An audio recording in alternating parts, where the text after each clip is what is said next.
Boecio, La consolación de la filosofía. Libro cuarto. Trata de conciliar la bondad divina con la existencia del mal en el mundo y distingue la providencia del hado. Prosa primera.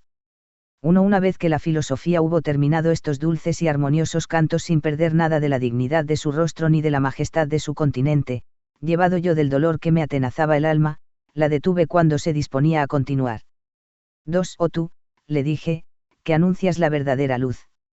Todas las conclusiones a que me han conducido tus enseñanzas, aparecen ante mí con fuerza invencible, gracias al fulgor divino que las acompaña, y merced a tus claros argumentos. Y si bien a causa de una lacerante injusticia había yo perdido no hace mucho su recuerdo, antes, como tú misma lo has reconocido, no me eran del todo ignoradas.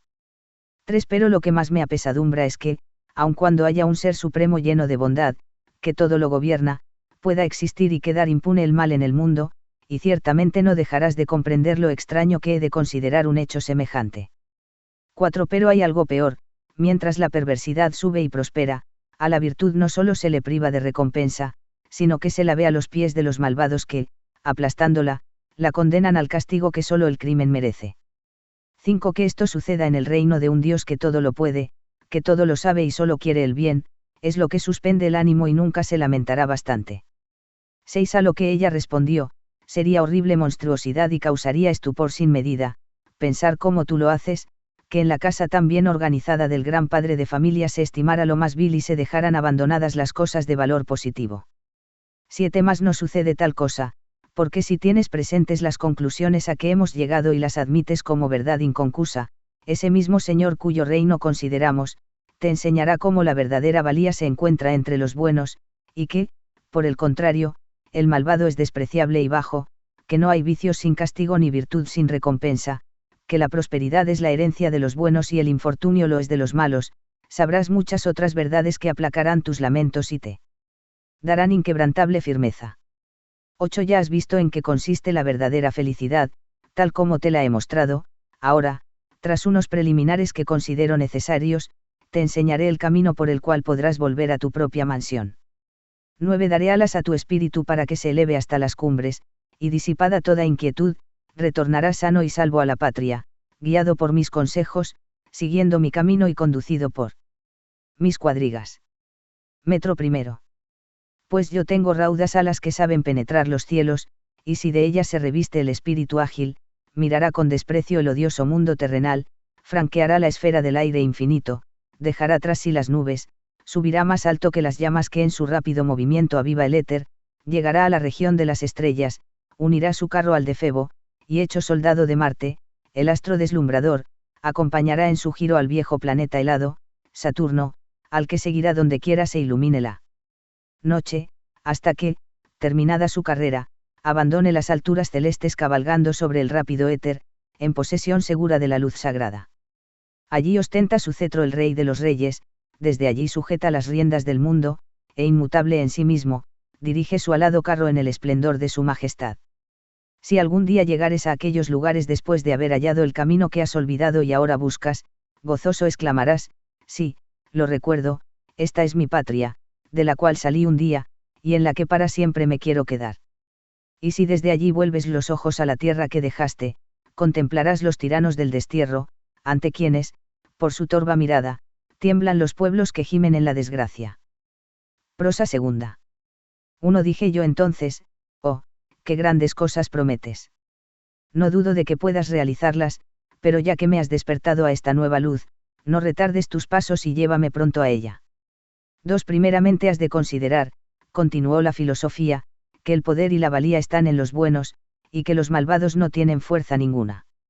Estas dos proposiciones se demuestran recíprocamente la una por la otra. 3. Porque siendo el bien y el mal cosas contrarias, una vez que se demuestre que el bien es poderoso, se deducirá como consecuencia que el mal es débil, y a la inversa, probada la inconsistencia del mal, resultará indudable la firmeza del bien. 4. Pero a fin de lograr mi intento con más seguridad seguiré los dos caminos alternativamente, tomando unas veces del bien y otras del mal las pruebas de mi proposición. 5. En la realización de cualquier acto humano entran dos factores, la voluntad y el poder. Si uno de los dos falla, nada puede llevarse a cabo. 6. Si falta la voluntad, no se inicia siquiera acto alguno, puesto que no se quiere, y si no existen facultades o poder, será inútil toda voluntad. 7. O sea, que si tuvieras a uno pretender una cosa sin conseguirla, al punto dirías de él que le faltaba el poder. Es claro e indudable. 8. Por el contrario, si tú ves que realiza lo que pretende, pondrás en duda sus facultades o poder, de ninguna manera. 9. Ahora bien, cuando uno puede realizar alguna cosa, en aquello se le tiene y considera como capaz y dotado de potencia, y por el contrario, se le reputa incapaz o desprovisto de potencia en aquello que no puede realizar. De acuerdo. 10. Recuerdas que en la argumentación anterior habíamos llegado a la conclusión de que la voluntad humana está en constante esfuerzo hacia la felicidad, a través de las diferentes apetencias que manifiesta. Recuerdo que así se ha demostrado. 11. Y sin duda tendrás presente que la felicidad es el bien mismo, y por lo tanto, cuando el hombre aspira a la felicidad, no busca otra cosa sino el bien. Poco me he de esforzar por recordarlo, pues tengo esta idea bien grabada en mi memoria. 12. Por consiguiente, todos los hombres, así buenos como malos indistintamente, buscan el bien. Es lógico. 13. Pero ya sabes que quien consigue el bien se hace bueno. Es decir, que los buenos consiguen lo que desean. Así me parece. 14. Y si los malvados consiguieran el bien que desean, no podrían ser malos. Evidente. 15. En conclusión, ya que buenos y malos aspiran al bien y los primeros lo alcanzan y los segundos no, es forzoso deducir que los buenos tienen capacidad, están dotados de potencia, y los malos, no. 16. Dudarlo sería demostrarse incapaz de entender la naturaleza ni de comprender el encadenamiento lógico de la argumentación. 17. Y añadió la filosofía, supongamos dos seres que por ley natural tengan la misma finalidad, y que uno de ellos obrando naturalmente, la consigue, mientras que el otro no puede seguir el plan de su naturaleza y en virtud de una ley que le es contraria no hace sino remedar al primero. ¿Cuál de los dos te parece dotado de mayor capacidad? 18. Conjeturo a dónde quieres llegar, pero me gustaría que tú misma con más claridad me lo expusieras. 19. Puedes negar que el movimiento natural del hombre es la marcha. Nunca se me ocurrirá negarlo. 20. Ni pondrás en duda que por su naturaleza los pies estén destinados a realizar este movimiento. ¿Y quién puede dudar de ello? 21. Por consiguiente, si uno puede andar valiéndose de sus pies, y otro, privado de esta facultad natural, se sirve de sus manos para tratar de avanzar, ¿a cuál de los dos consideraremos dotado de mayor capacidad? 22. Prosigue tu argumentación, le dije, porque sin duda el que puede realizar su función natural tiene mayor capacidad que el que no la puede realizar. 23. Pero el bien supremo es el fin último igualmente establecido para buenos y malos, los primeros tienden a ese fin por el camino natural de la virtud, mientras los otros pretenden alcanzarlo siguiendo sus pasiones, lo que en realidad no es el medio natural para llegar al bien, juzgas tú de otro modo. 24. No, porque es cosa evidente por sí misma. Y admitido esto, es forzoso concluir que los buenos son fuertes y los malvados son débiles por su inadaptación. 25. Ciertamente, y veo que te adelantas a lo que iba yo a decirte, lo cual es síntoma, como dicen los médicos, de que tu naturaleza se va recuperando y adquiere fuerzas. 26. Y ya que te veo en disposición de comprenderme mejor, voy a aducirte nuevas y multiplicadas demostraciones. Observa, en efecto, cómo se patentiza la debilidad de los viciosos. Al no poder conseguir su fin aun cuando se sientan impelidos y como arrastrados a ello por una tendencia natural. 27. Y que serían, si estuvieran privados de ese auxilio tan poderoso y casi invisible que les presta la naturaleza, enseñándoles el verdadero camino. 28. Considera la fatal impotencia que encadena a los malvados. Porque no se trata de fútiles recompensas, como esas que se distribuyen en los juegos, es el bien esencial, el más elevado, lo que ellos pretenden alcanzar, sin poder conseguirlo. Desgraciados ellos, que no logran el éxito en la única empresa que meditan día y noche, en lo que precisamente demuestran los buenos su poder y capacidad. 29. En efecto, si caminando a pie pudiera alguien llegar hasta un lugar tal que más allá de él no hubiera espacio accesible, lo juzgarías como el más fuerte y capaz para la marcha, pues de la misma manera, el que llega hasta el límite de todo lo deseable, más allá de lo cual nada se pueda apetecer, necesariamente ha de ser proclamado vencedor y el más poderoso. 30. Razonando a contrario, los malvados demuestran su total impotencia. 31. Porque, Si no, dejan la virtud para entregarse al vicio. Si es por ignorancia o desconocimiento del bien, hay algo más débil que la ceguera de la ignorancia. Y si conocen el fin a que aspiran, no es debilidad el no lograrlo a causa de las pasiones que los desvían del verdadero camino o los derriban en su intento. Su misma intemperancia les resta fuerzas al hacerlos incapaces de resistir al vicio. 32 Quizás abandonan el bien a ciencia y conciencia para entregarse al mal. Si es así, no solo pierden todo poder, sino hasta su misma existencia, porque el que abandona el fin universal de todos los seres en el mismo hecho deja de existir. 33 Parecerá absurdo afirmar que no existen los malos, cuando en realidad son los más numerosos, y sin embargo, así es, no existen. 34 No niego que los malvados sean malvados, digo pura y simplemente que no existen. 35 Pues de la misma manera que de un cadáver podrías tú decir que es un hombre muerto, pero no lo llamarías simplemente hombre, así también de los viciosos se podrá decir que son malvados, pero no se podrá afirmar de ellos que existan verdaderamente. 36 Lo que existe, en efecto, es aquello que guarda cierto orden y respeta la naturaleza, lo que de ella se aparta renuncia igualmente al ser que de ella ha recibido. 37 ¿Acaso dirás que los malvados son poderosos? No te lo niego, pero reconoce que su poder no estriba en la fuerza sino en la debilidad. 38 Pueden hacer el mal, mas de ellos serían incapaces si hubieran conservado la facultad de hacer el bien. 39 Más aún, ese aparente poder demuestra que nada pueden, porque según ya hemos dicho, el mal no es nada, y si ellos solo tienen capacidad para el mal, es cosa clara que su poder es vano. Evidente. 40 Para comprender el verdadero alcance de este poder observa cómo nada puede haber de tanta potencia como el bien sumo, según ya hemos dicho. Nada como él. Pero este sumo bien no puede hacer el mal. Es indudable. 41 Y habrá quien piense que los hombres lo pueden todo. Nadie, de no estar loco. Pero los hombres pueden hacer el mal. Ojalá nunca hubieran tenido tal poder. 42 Por consiguiente, si solo el que puede el bien lo puede todo, y los que pueden el mal no lo pueden todo, es evidente que los primeros tienen mayor potencia que los segundos. 43 Añade a esto lo que antes dijimos, esto es, que todo poder se ha de contar entre los bienes apetecibles, los cuales se reducen al bien sumo, considerado como síntesis de todos ellos. 44 La facultad de cometer el crimen, de hacer el mal, no puede reducirse al bien, luego no es apetecible. Y como todo poder es apetecible, resulta que el poder hacer el mal no es verdadero poder.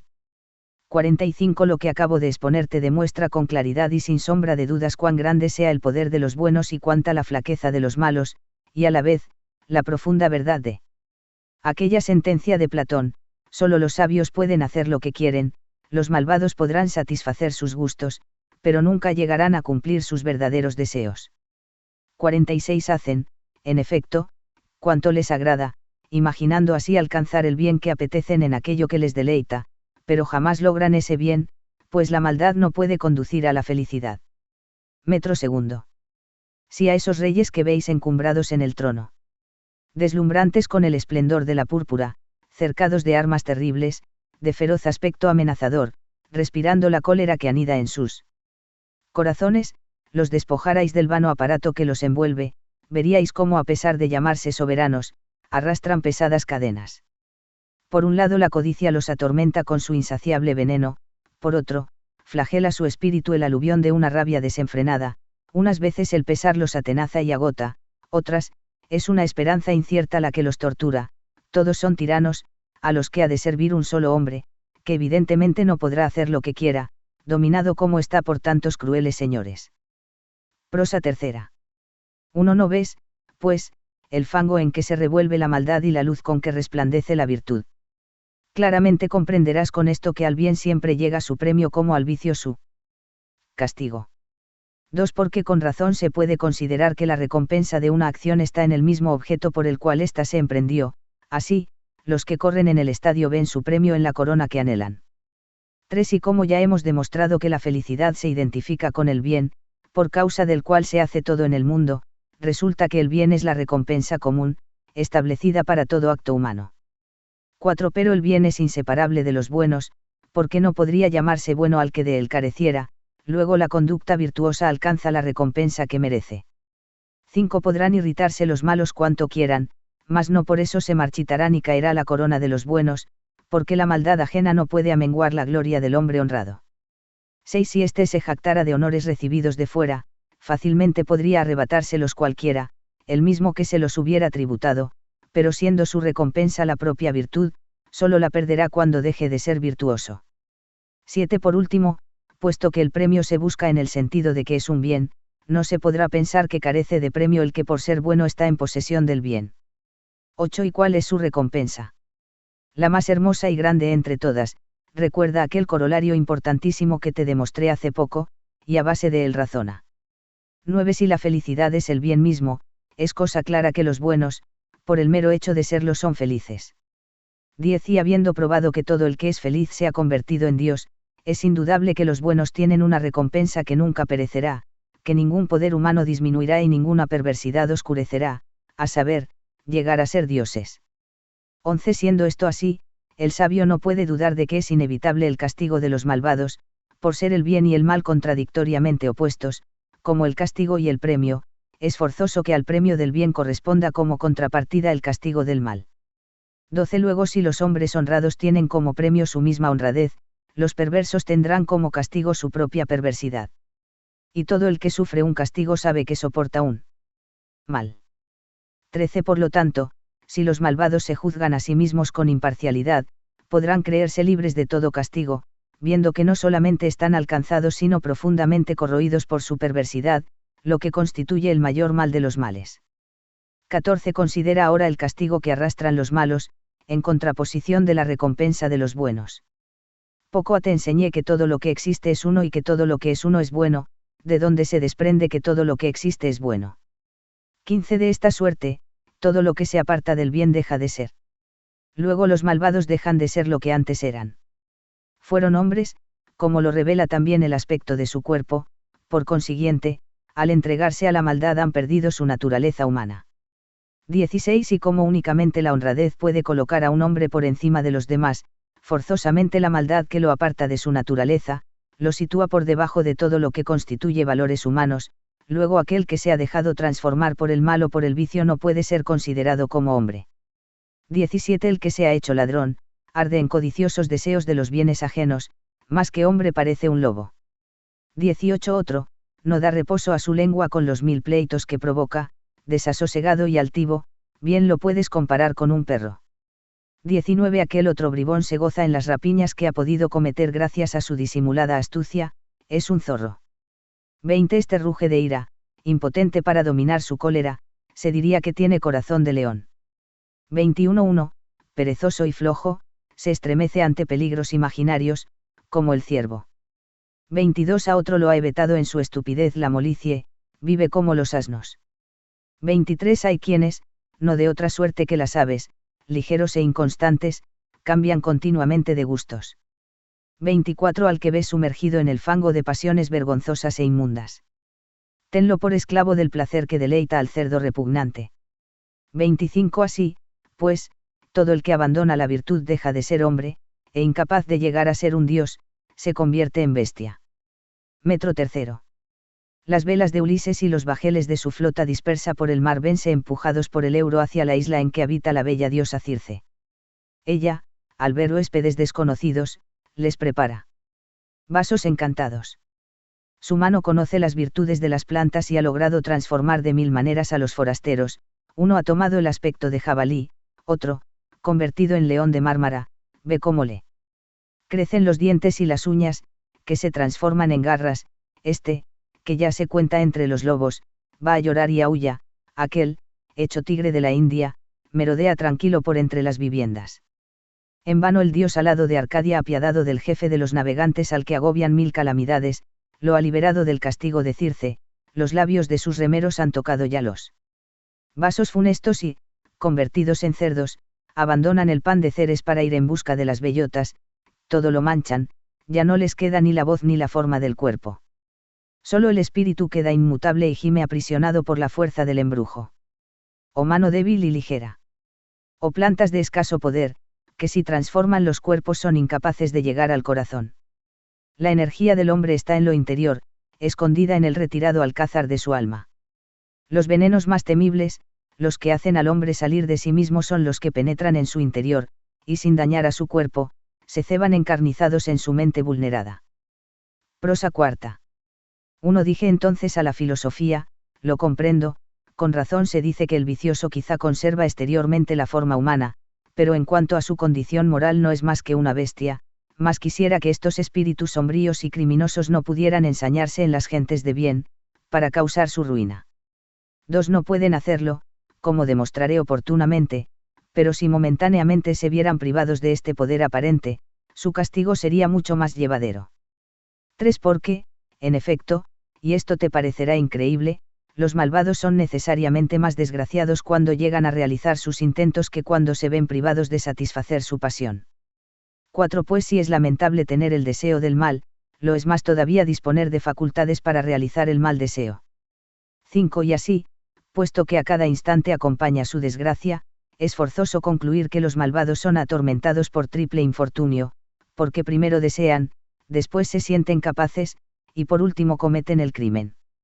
6. Lo reconozco, dije, pero si algo deseo para ellos es que pronto se vean privados de la facultad de perpetrar el crimen. 7. Antes quizá de lo que tú quisieras o que ellos lo pensaran, les ha de suceder esto, porque dado lo limitado de la vida, nunca es demasiado tarde para que ocurra lo que un espíritu inmortal cree tarda mucho tiempo. 8. La temeraria esperanza de los malvados y el monstruoso aparato de sus crímenes son con frecuencia trastornados mediante acaecimientos que vienen por sorpresa, lo cual mitiga un tanto su desgracia. Ya que, si la perversidad hace al hombre desgraciado, por fuerza lo será tanto más cuanto más tiempo perdure en su maldad. 9. Entiendo que la desgracia de los malos sería inmensa, si no los detuviera la muerte en su camino, pues si hemos llegado a la conclusión de que la maldad es un infortunio, claro es que este sería infinito si la perversidad durase eternamente. 10. Sorprendente corolario. Y aunque difícil de aceptar, es necesario reconocer que está en un todo conforme con las demás proposiciones admitidas. 11. Ciertamente, pero si se resiste una conclusión, hay que demostrar o que las premisas son falsas o que su encadenamiento lógico no conduce necesariamente a la verdad final, pero admitidas las premisas, no hay razón alguna para rechazar la conclusión. 12. No menos extraño juzgarás lo que voy a decirte, pero después de lo ya probado, tendrás que admitirlo. 13. ¿Qué es ello? Los malvados son más dichosos si sufren el castigo de sus crímenes que si escapan al rigor de la justicia. 14. Y no trato precisamente de demostrar, como podría creerse a primera vista, que a los malos los corrige la sanción y los vuelve al buen camino el temor del suplicio, siendo un escarmiento para los demás que así huirán de lo culpable, es otro el concepto bajo el que considero más desgraciado al perverso impune, sin tener en cuenta su enmienda ni la ejemplaridad del castigo. 15. ¿Y cuál es ese aspecto? No hemos convenido en que los buenos son felices y los malos son desgraciados. 16. Luego si la desgracia de uno se ve mitigada por un bien, no será su suerte más llevadera que la de otro cuyo mal sea total y absoluto, sin nada que lo atenúe. Así parece. 17. Y si ese mismo infortunado, ya privado de todo bien, ve sumarse una nueva miseria a las que lo hacen desgraciado, no se ha de tener por mucho más miserable que aquel cuya desgracia está aliviada por la participación de un bien. 18. ¿Y por qué no? Los malos, al ser castigados, participan de un bien, que es su castigo, el cual consiste en la aplicación de la justicia. Si logran esquivar la pena, les sobreviene un nuevo mal, que es la impunidad, verdadero mal, como tú sabes, porque es una injusticia. 19. No puedo negarlo. Luego los malvados son mucho más desgraciados cuando quedan impunes, porque ello es una injusticia, que cuando se someten al justo castigo. 20. Evidentemente, es justo castigar a los malos e injusto el dejarlos impunes. ¿Quién podrá negarlo? 21. Como tampoco se puede negar que todo lo justo es un bien y lo injusto es un mal. 22. Respondí que era cosa clara y añadí, todo esto es consecuencia lógica de las afirmaciones precedentes, pero dime, no reservarás ningún tormento para las almas después de la muerte. 23. Y, por cierto, y no pequeño, entiendo que estos suplicios se aplican a unos como castigo, y por lo mismo con gran acervidad, a otros, en cambio, se aplican como medio de purificación, y por lo tanto, con más benignidad, pero por ahora no discutiremos este punto. 24. Mi propósito hasta el presente ha sido hacerte comprender la inexistencia de ese poder de los malos que tanto te indignaba, demostrarte que aquellos cuya impunidad deplorabas, no Esquivan jamás el castigo de su maldad, que su libertad, cuyo pronto fin deseabas, no es de larga duración y los haría tanto más desgraciados cuanto más se prolongara, y los sumiría en él. Infortunio más temible si fuese eterna. ¿De dónde se deduce que el malvado es más desgraciado cuando se aprovecha de una impunidad injusta que cuando sufre una sanción equitativa? 25. Concluiremos, pues, que cuando se cree que los malvados están libres de todo castigo, en realidad se ven oprimidos del suplicio más agobiador. 26. A lo que respondí, examinando tus argumentos, los encuentro en un todo conformes a la verdad, pero si atendemos al juicio corriente entre los hombres, ¿quién hallaría tus conclusiones no ya aceptables, pero ni siquiera dignas de ser escuchadas? 27. Ciertamente, sus ojos están ya hechos a las tinieblas y no pueden elevarse para contemplar la luz de la verdad que los ofusca, semejantes a aquellas aves cuya vista se ciega con el día y se aguza con la noche. Y mirando no a la realidad y orden de las cosas, sino a sus impresiones y sentimientos, imaginan que hacer el mal y quedar impunes constituye la felicidad. 28. Tú considera más bien cuál es la sanción de la ley eterna. Si ordenas tu espíritu siguiendo el ejemplo de los mejores no tendrás necesidad de que haya un juez que te premie, tú mismo te habrás colocado en la esfera del bien, suma recompensa. 29. Pero si vuelves tu corazón hacia el mal, no busques fuera de ti verdugo que te atormente, te habrás rebajado al nivel de los más despreciables. Y así, si alternativamente mirares al cielo y a la tierra, sórdida como es, sin dejarte llevar de influencias extrañas, tu solo juicio te hará creer que estás ya a la altura de las estrellas, ya sumergido en el fango. 30. El vulgo, sin embargo, no atiende a estas consideraciones, y habremos de igualarnos con aquellos que ya vimos se asemejaban a las bestias. 31. Si uno que hubiera perdido completamente la vista no recordara siquiera haber tenido ojos y pensara que nada le faltaba para ser humanamente perfecto, tendríamos por ciegos a los que vieran lo que aquel no podía ver. 32. Menos aún aceptarán otra verdad que se apoya en sólidos fundamentos, a saber, que los que cometen una injusticia son más desgraciados que los que la soportan. 33. Me gustaría saber las razones en que apoyas tu aserto. Negarás que todo malvado merece castigo. De ningún modo. 34. Pero es cosa evidente que los malvados son desgraciados. Indudable. Luego el que merece castigo es desgraciado, ¿no es así? Sí, por cierto. 35. Por tanto, si a ti te tocara juzgar, ¿a quién creerías merecedor del castigo, al que injurió o al que sufrió la injuria? No hay lugar a duda, haría que se diera satisfacción al injuriado y se castigara al ofensor. 36. Es decir, que te parecería más desgraciado el autor de la injuria que la víctima. 37. Seguramente. Pues, por esta razón y por otras que reconocen la misma base, esto es, la desgracia que consigo lleva la maldad, el infortunado no es el que recibe una injuria, sino el que la infiere.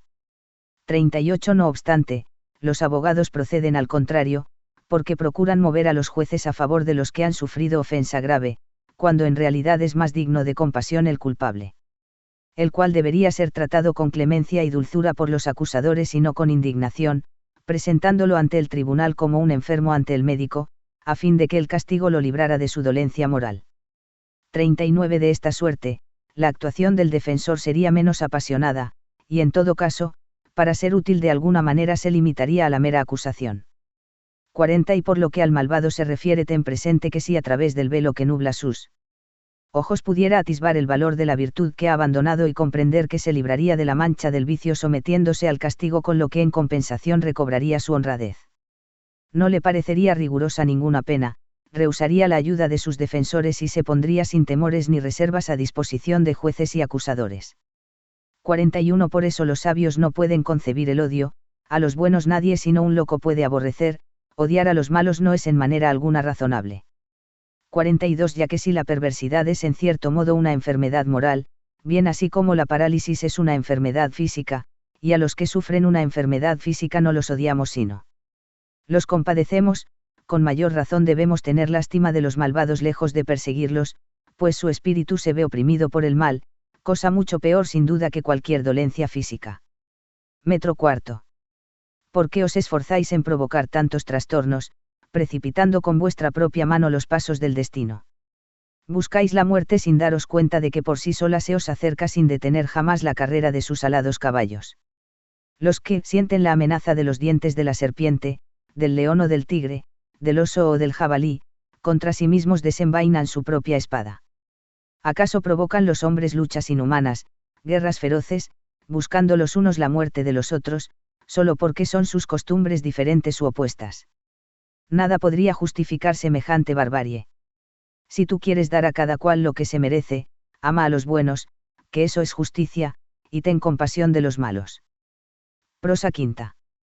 1. Dije entonces, ahora veo cómo la felicidad es la herencia de los buenos y la desgracia es la merecida recompensa de los malos.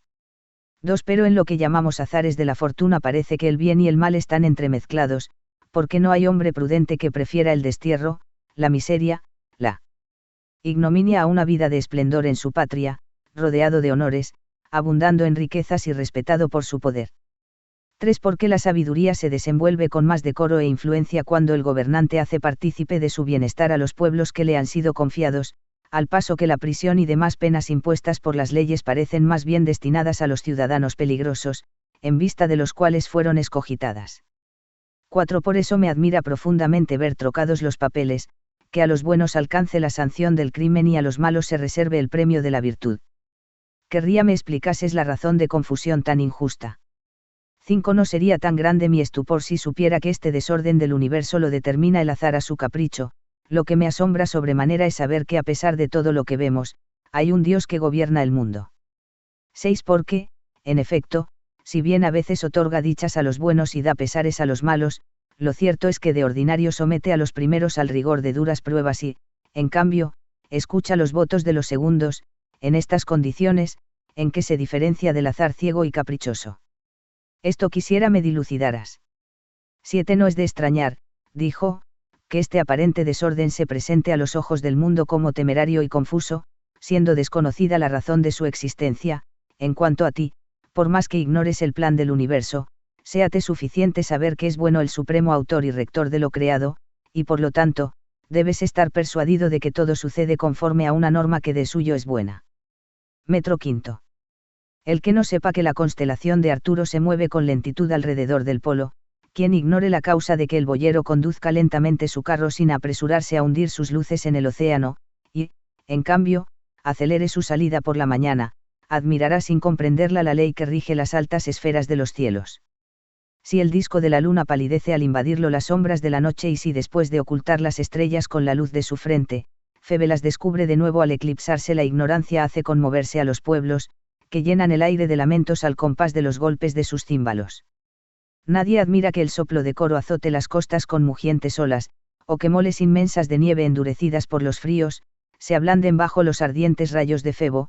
Aquí es fácil descubrir las causas, pero la ignorancia turba los ánimos cuando se contemplan fenómenos insólitos.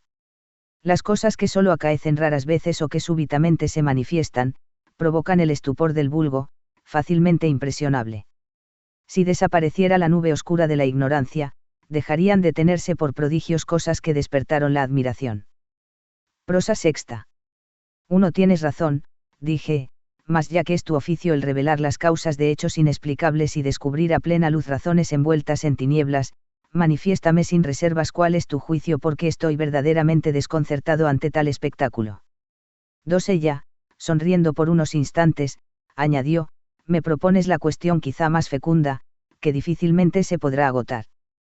3. Tal es esta materia, que solventada una duda, surgen otras innumerables como cabezas de hidra, y el único medio de acallarlas es sujetarlas con la lumbre soberana del espíritu. 4. Porque se ha de investigar sobre la simplicidad de la providencia, sobre la sucesión encadenada del destino y casos fortuitos, acerca de la ciencia y predestinación divinas, del libre albedrío, cuestiones todas de suma importancia, como tú mismo puedes apreciar. 5. Más como el estudio de todas ellas entra en el plan a que he querido someterte para tu curación, no dejaré de tratarlas siquiera someramente, porque el tiempo de que disponemos no permite otra cosa.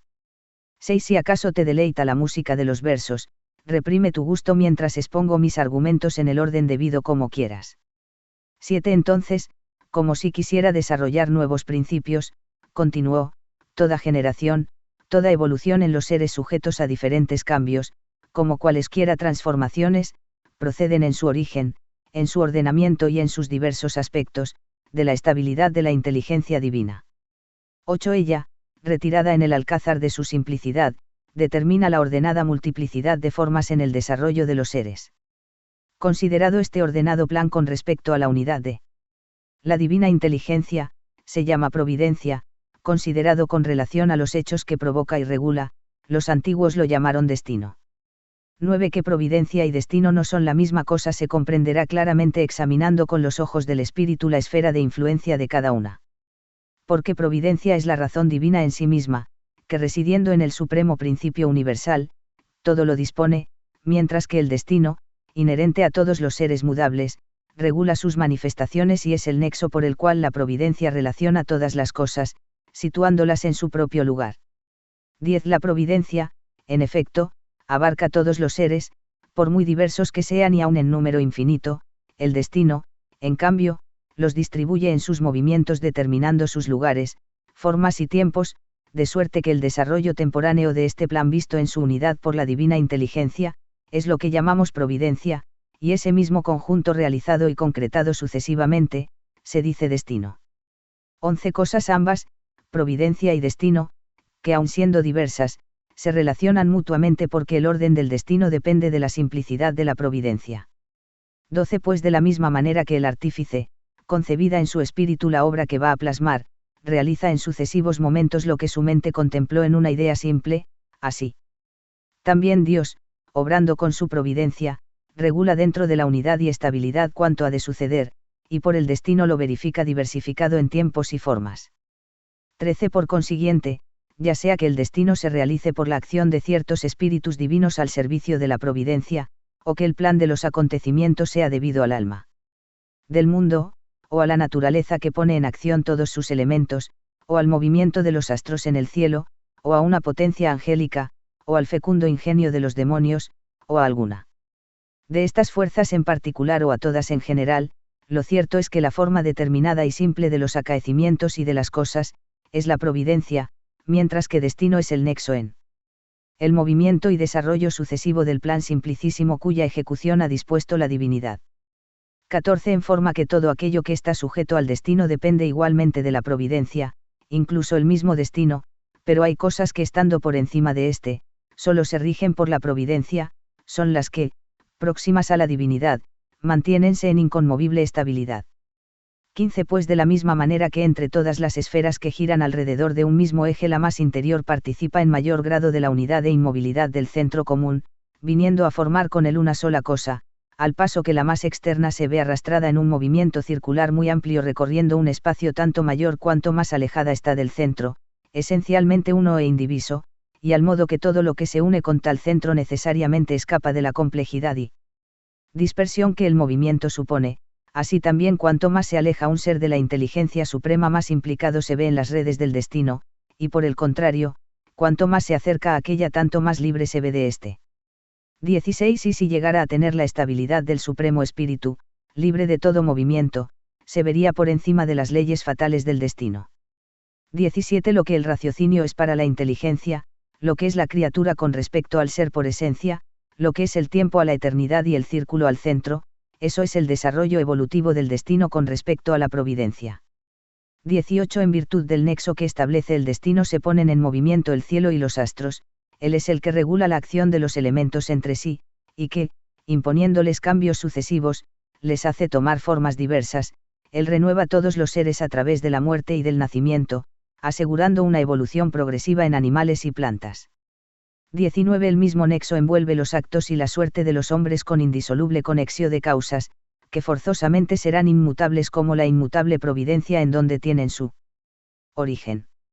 20. Por tanto, el mundo será regido de modo perfecto si la simplicidad subsistente en la divina esencia se manifiesta al exterior en una serie invariable de causas, viéndose sujetas a la invariabilidad de este orden las cosas mudables, que, abandonadas a sí mismas, caminarían sin rumbo en el desarrollo de su existencia. 21. Con lo que echarás de ver que aun cuando vosotros no alcancéis a entender este orden universal y os parezca ver en todo la confusión y el desorden, sin embargo, todos los seres ocupan su lugar propio y para todos hay una norma que los dirige al bien. 22. De hecho, nada hay que tenga por fin el mal, ni aun el mismo proceder de los malvados, pues, como ya hemos demostrado ampliamente, es el error el que los ciega y desvía en su búsqueda del bien, mucho menos se podrá pensar que el orden, que dimana del quicio universal que es el bien supremo, se desvíe jamás de su principio. 23. Pero acaso dirás, puede haber confusión más opuesta a la justicia que el ver cómo a los buenos llega la adversidad o la fortuna, y que igualmente a los malos les acontece unas veces lo que odian y otras lo que desean. 24. Y yo respondo, es suficientemente recto el juicio de los hombres para que necesariamente sean buenos o malos los que ellos han declarado como tales. 25. Antes bien, los juicios humanos se contradicen notablemente en este punto, aquel que unos consideran digno de recompensa, para otros merece el castigo. 26. Aun concediendo que hubiera alguien que supiera distinguir a los buenos de los malos, me sería posible conocer lo que podríamos llamar el temperamento íntimo de las almas, empleando un término que designa la disposición de los cuerpos.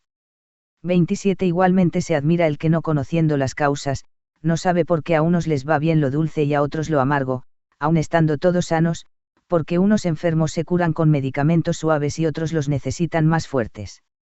28. Por el contrario, nada de esto causará admiración al médico, que entiende la marcha y la complejidad de la salud y de la enfermedad.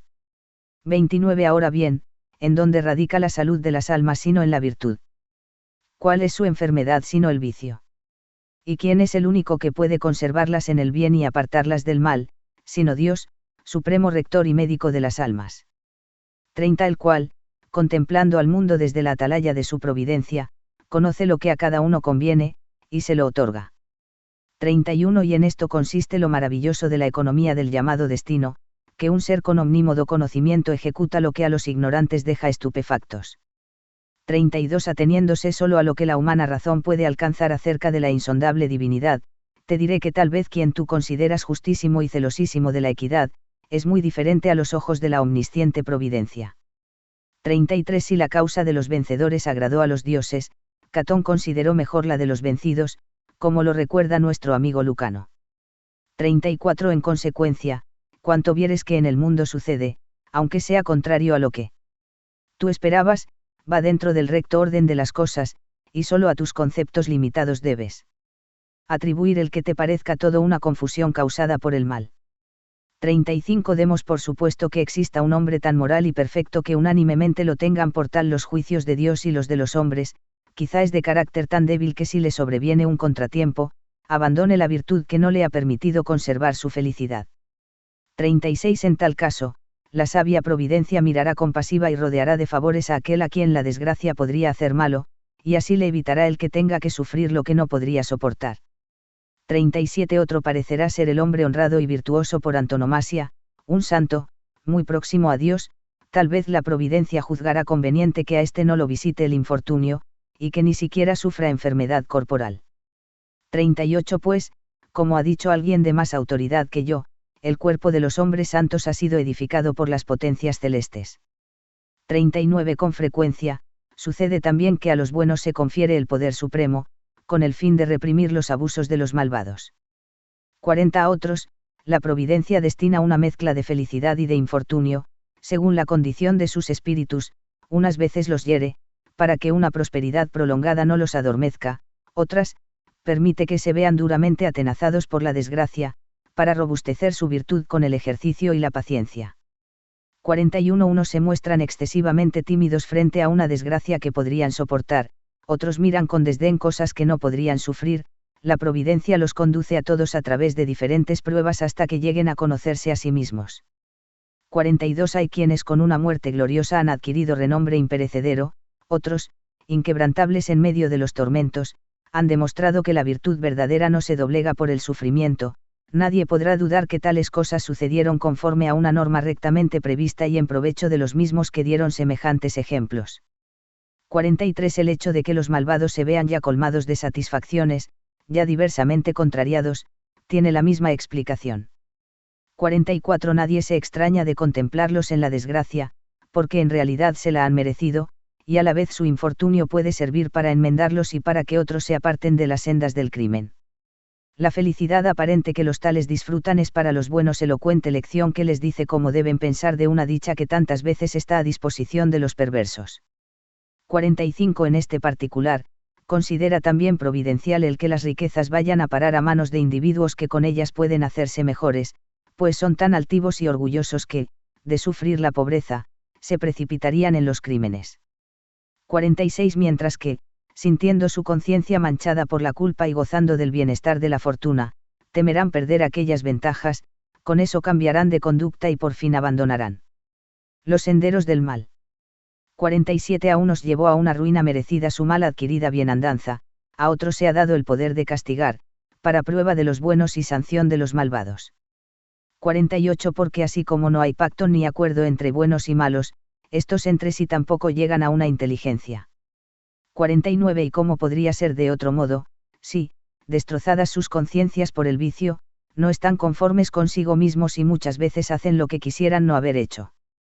50 De lo cual ha resultado con frecuencia algo muy singular, a saber, que los malos han servido de instrumento a la providencia para que otros como ellos se hicieran buenos.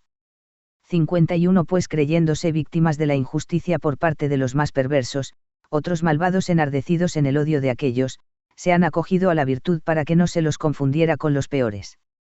52 Solo el poder divino convierte el mal en bien, cuando de él se sirve sabiamente para obtener efectos buenos. 53 Existe un orden general que abarca el universo entero, y todo lo que se aparta del lugar que le corresponde, puede caer en el ámbito de otro conjunto también ordenado, con lo cual siempre queda dentro de un plan previsto, porque en el reino de la providencia nada sucede al azar. 54 Pero de estas cuestiones no puedo hablar como lo haría un dios. 55 Un ser humano no tiene ni inteligencia para comprender ni palabra para explicar la ordenación total de la obra divina. 56 Bástenos por ahora haber vislumbrado que Dios, creador de todos los seres, los ordena y dirige hacia el bien, y con el fin de que las criaturas conserven la semejanza con su autor, aparta de sus dominios toda suerte de males mediante el riguroso encadenamiento de los hechos sujetos al destino. 57 De donde resulta que aun cuando a primera vista el mal parece haber invadido la tierra, no obstante, si se atiende al orden de la providencia, el mal no existe en parte alguna. 58 Más veo que te vas fatigando, abrumado como estás por el peso y la trascendencia del problema. Una poesía, hermosa y agradable, te prestará algún alivio, aspira, pues, las auras poéticas que te reconfortarán para ulteriores esfuerzos. Metro sexto.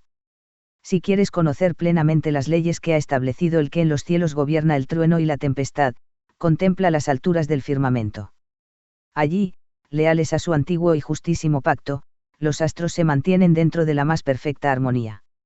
El sol, arrebatado en su llama deslumbradora, no estorba el curso de Febo en el espacio helado, la osa, que con veloz movimiento gira en torno del polo, no se hunde jamás en las profundidades del poniente, a donde van a caer las demás estrellas, ni quiere nunca apagar sus luces en el océano.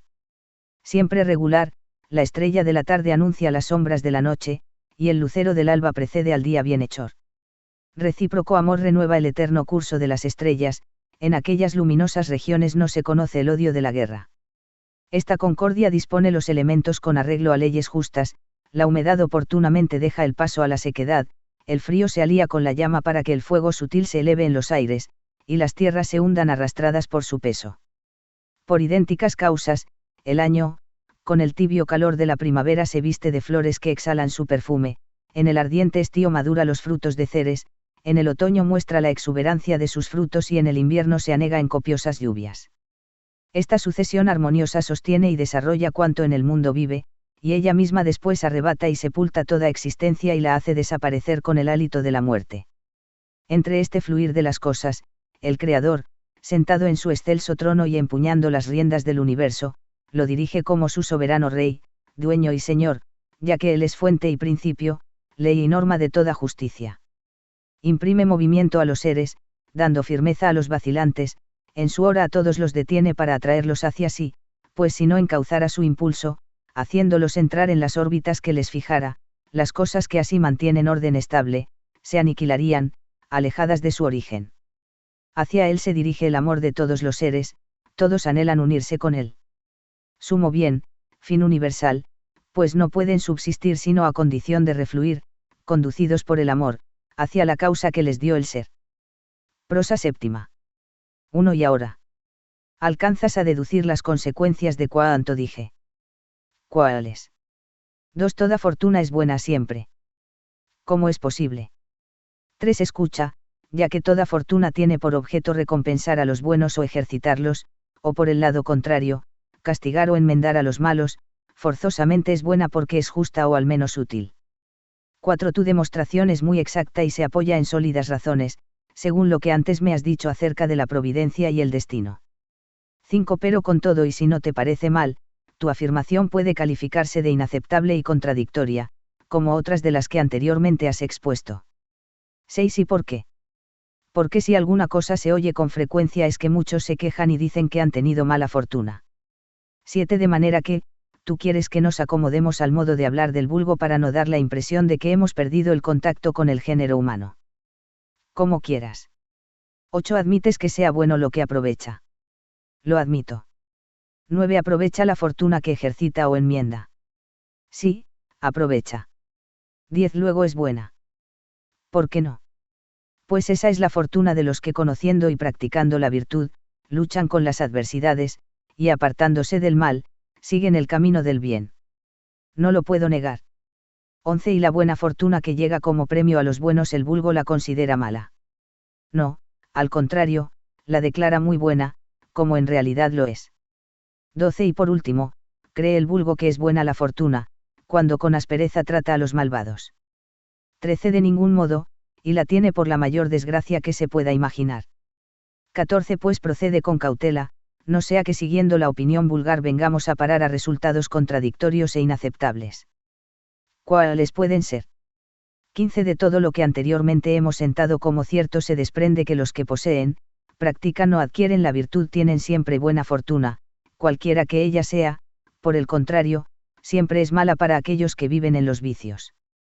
16. Ello es muy cierto, pero nadie quiere reconocerlo. 17. Por lo cual, un sabio no debe irritarse cuando ha de luchar con la fortuna, del mismo modo que el valiente no se indigna cuando suena la trompeta que lo llama a la guerra. 18. Porque al guerrero se le ofrece la ocasión de adquirir más gloria, y al sabio, la de consolidar la virtud. 19. Esa es la razón de que se llame virtud, que significa valor, porque apoyándose en sí misma no se deja vencer de la adversidad, el que pretenda cultivarla que no busque placeres, que no piense languidecer en la molicie.